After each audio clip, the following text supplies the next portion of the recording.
Live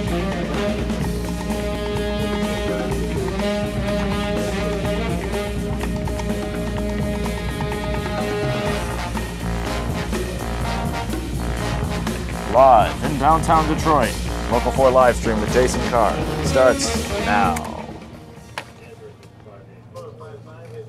Am I on? You're on. We're going. I like how you just... let's get right into it here on a Thursday. Let's do the skeleton haunting the dog. I don't know why I find this so funny.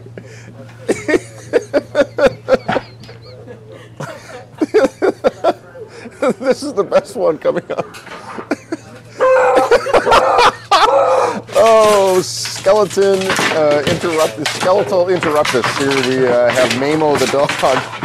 And the longer the video goes on,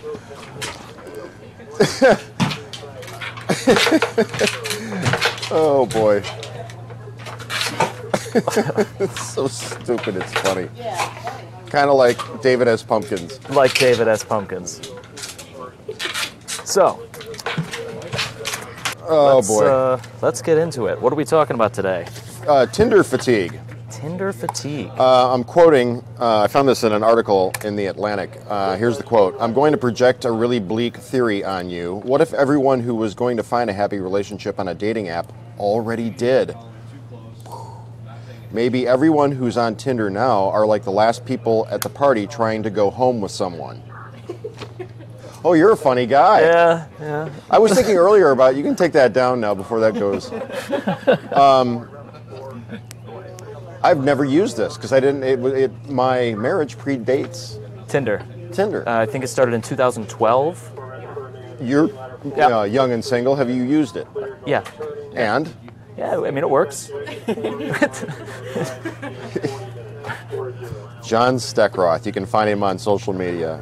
Now that the shine of novelty has worn off on these apps, they aren't fun or exciting anymore. They've become a normalized part of dating. So there's nothing exciting, Jacob, about... how do you do it? I haven't used it. You haven't used it? I have not. Yeah, you swipe left or right, and you just... Hey, Alicia, don't get caught up in any meetings either. All right. Pringles, wait till you see this. This is amazing. I figured you'd like this. I found this while I was on my daily tour of 25 different pop culture destinations and discovered the perfect 360 circle of Pringles. Unaided by glue or special effects, Jane Espenson, television writer who worked on Buffy the Vampire Slayer, Battlestar Galactica, and Once Upon a Time, tweeted that she'd achieved through through the power of physics, a perfect Pringles sculpture. And it just blew up. Everyone on the internet is trying to do it, and it's we got to get a can of Pringles and try it. This could be my whole afternoon. Or you could be on Tinder. Or I could be on Tinder. They're not mutually exclusive. Let's skip right to shiny legs. Talking about the internet going crazy. Can we go all the way down to shiny legs? Not those legs. No. These legs. That look like they've been slathered in Johnson's baby oil, burning up the internet. Problem is, there's no oil involved here at all. No, it's paint. That's just plain old white wall paint or latex paint, whatever. No one seems to believe her too, but once you really take a good look at it, you can tell just some of the lines on this that is just paint. And after you see it, you can't really unsee it. But prior to that, they do just look like very shiny legs. I stared at this image when it first popped up when I was going through all of my research. I was doing research. As you should. And I stared at this for the longest time, and I'm like, what? I'm looking at the ink pens. I'm looking at the laptop charger. I'm trying to figure out, and I'm like, why? What is so... The one knee is a little different than the other knee, and I'm looking at these legs, and I'm like, okay, so they're oiled up, and then it suddenly, I went, wait a second, and I looked, and like you said, John, your entire perspective like flips instantly, and you're like, oh, that's white paint. Great optical illusion, though. Pretty good. I was thinking about optical illusions the other day. I saw a short documentary about the Magic Eye books. It was just fascinating. It was just to see how they made them back then. Are you talking about the prints that you used to look at and you stared at them long enough cross your eyes and yeah, exactly. Are we going back? Let's go back to Arby's. Arby's celebrating hunting season by releasing the venison sandwich. Admittedly, looks fantastic. Look at that. Yeah. It's a that thick looks cut. so thick cut of venison, berry steak sauce, and fried onions on top.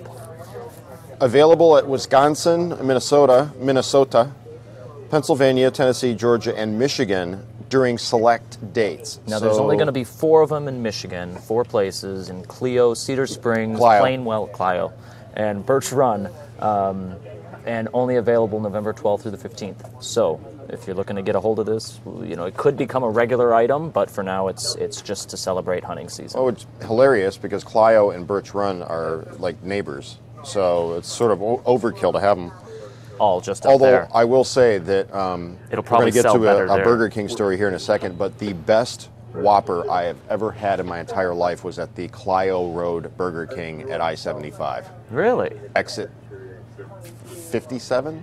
Okay. 157? I don't even remember. It was 157, right? The rally's at 162 in Montrose is legit.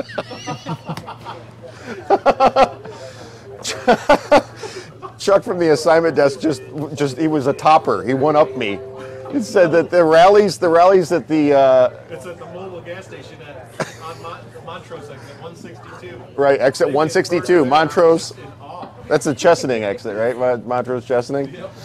Hey, now let's take a quick second. I'm noticing something. We've got a camera on top of the Penobscot, and it looks like there's maybe a windshield wiper that's attached to it that's going. I've never seen this before. It's strangely hypnotic. Yeah. Swiping left and swiping right, like like you're going to do later if you don't succeed with the Pringles bit. Burger King. We've gone from Arby's to Burger King. I mentioned it a moment ago, the Clio Road exit Burger King, the best Whopper ever.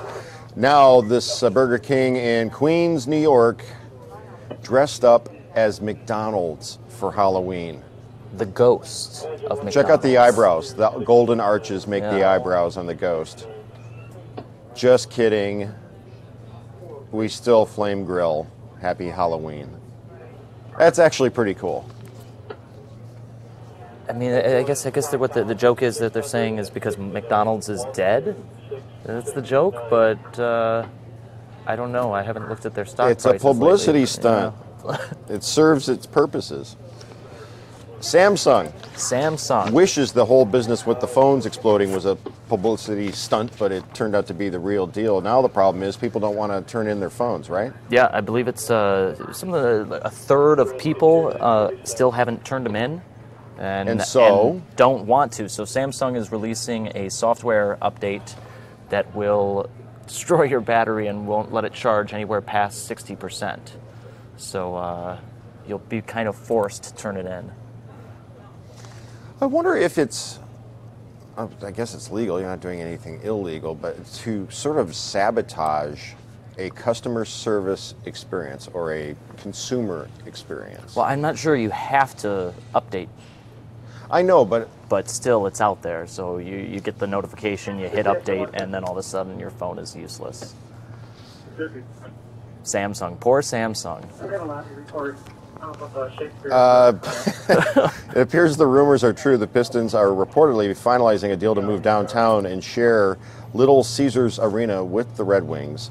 Local 4 has learned there's a few loose ends to be tied up, but the construction company has been told to add additional locker room space and to make accommodations for floor seating for the Pistons games. If all goes well, the Pistons could move downtown as early as next season, which would mean this year, the one that they're playing right now, would be the final year at the Palace.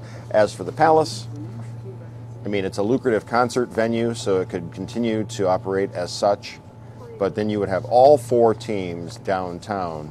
I would love to have been a Chuck's applauding back here. I would have loved to have been a fly on the wall at the Burger and Beers that went down between the titans of industry and commerce. Well, so the rumor is the practice facility is going to be over across Carl's Chop House. Carl's Chop House. Yeah, they're talking about the Pistons having a practice facility at Carl's Chop House. But what do you suppose? Did Dan Gilbert and Tom Gores get together and have a chat? Let the three of them get together. They're doing great things now. Yep. No, I say Dan Gilbert, not to leave Mr. I out of the equation, but I imagine. Yeah, I imagine Gores and Gilbert,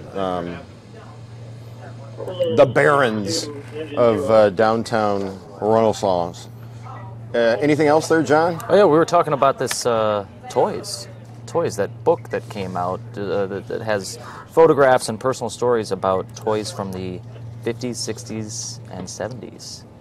Now, this is right up my alley because I was born in 70 and thus came of age in the 1970s, but all the TV shows from the 60s were in reruns, so I feel as though I'm a child of that decade as well because it was so freshly on the heels of the 60s. So G.I. Joe and all of his iterations. I had the one that was like the guy in the camouflage, but he also had a beard. It was really strange. Yeah. He had like a, I don't even know how to describe it, like a felt beard. Twister. What is that, Mousetrap? That's Mousetrap. That's the yeah. original Mousetrap. Oh, I had that. Big Wheel. I had yeah. that. Big Wheel. I also had the Green Machine. I had that as well. I had my uncle's trains. Pet Rock. Mm-hmm. Now this game I remember. Cooties. Yeah, I Cooties. do remember this one. Yep. My grandma had a set Definitely of that. played that. Easy Bakes. Yeah. This is not the Barbie doll. This was the other one for the younger girls, the Julia doll or something along those lines. Okay. Tonka truck. Oh my gosh, there was one of those in every basement or garage. Now we're getting into the down to brass tacks here. Hot Wheels and Matchbox, but I was a bit of a snob. I thought Hot Wheels were sort of cheap compared to Matchbox. I liked completely Matchbox better. agree. Yeah. You agree? Yeah, Matchbox has better quality. The worst is when you bent that little metal axle. That's the worst. It doesn't matter on which one. Chuck said the worst is when you bent the little metal axle and the wheels were all boobity. No way to straighten it out either. I had this is going to sound weird, but I had a Matchbox. You remember your favorite Hot Wheels and Matchbox. Sure. One of my favorites was a beige Porsche 928. Why that one was among my favorites, I have no idea because, first of all, beige and it's not even the most popular Porsche. But I loved it. What else? Do you have any other pictures? I'm all like going down No, memory lane those were all the toys I set up. Yeah. We have dozens of people to keep infotained right now. So now the thing is to collect them for your kids.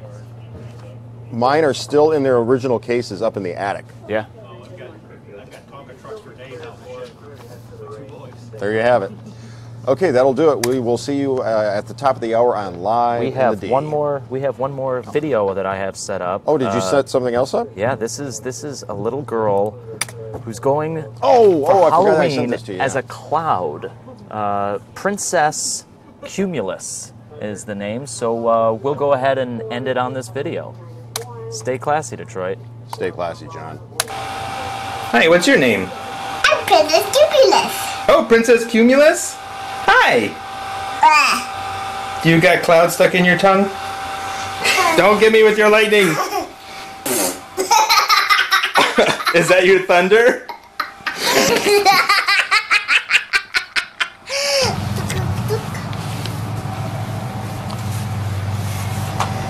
Whoa. You fit through the door?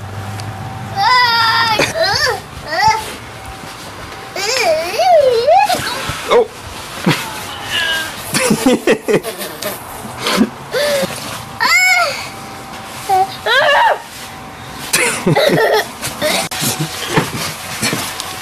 Oh, you're stuck. There we go. Okay. What do you think? Do you think I made it a little too elaborate? Yeah. Yeah? Too much stuff? Yeah. So what should you be this year then? Wonder Woman for All right. all year. Okay, we'll just go with Wonder Woman. Yeah, she's awesome. Okay, goodbye, Cloud. Goodbye.